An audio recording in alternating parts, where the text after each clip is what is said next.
السلام علیکم و رحمت الله و برکاته.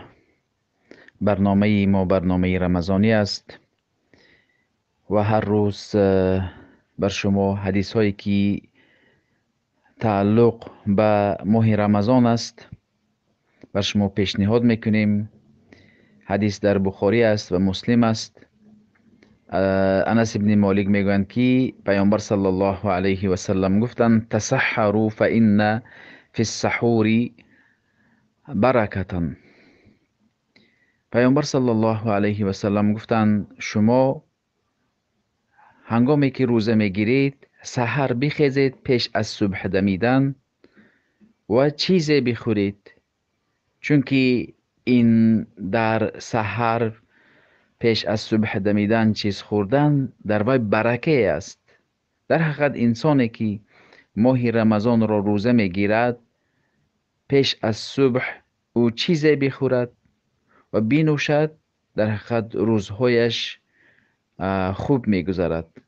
به نماز پنجگانه به مسجد می رود و تلاوت قرآن می کند و خیلی که پیامبر صلی الله علیه و سلم در ماه رمضان خیر و سخاوتتون بیشتر می شد، صدقه و به شخص یاری می کند و به امور خانوادهش یاری می کند. بهتر است که انسان به حلاوت می شود اگر چیزی نمی خورد، سحر نمی خورد و خواب میکند، روزی ماه رمضان به او همچون میگذرد.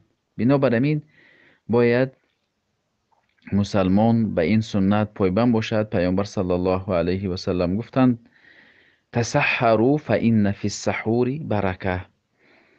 سهل ابن سعد میگویند که من سحر را با همراهی اهل ایالم میخوردم و سپس به نماز فجر وقتی که صبح میده بود شتاب میرفتم با همراهی پیامبر نماز میخواندم. پیامبر صلی الله علیه و سلم میگویند که این معشر الانبیاء امرنا ان نؤخر سحورنا.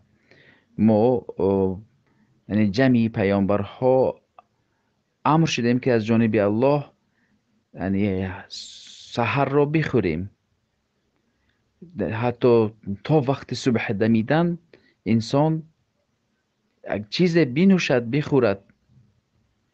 در یک مدتی که برای صبح دمیدن مانده است تا همون لحظه یکون چیز بخورد و در افطار شتاب بکند. این بود برادران گرامی هدیه رمضانی. امیدوارم که شما به این حدیث عمل بکنید. السلام علیکم و رحمت الله و برکاته.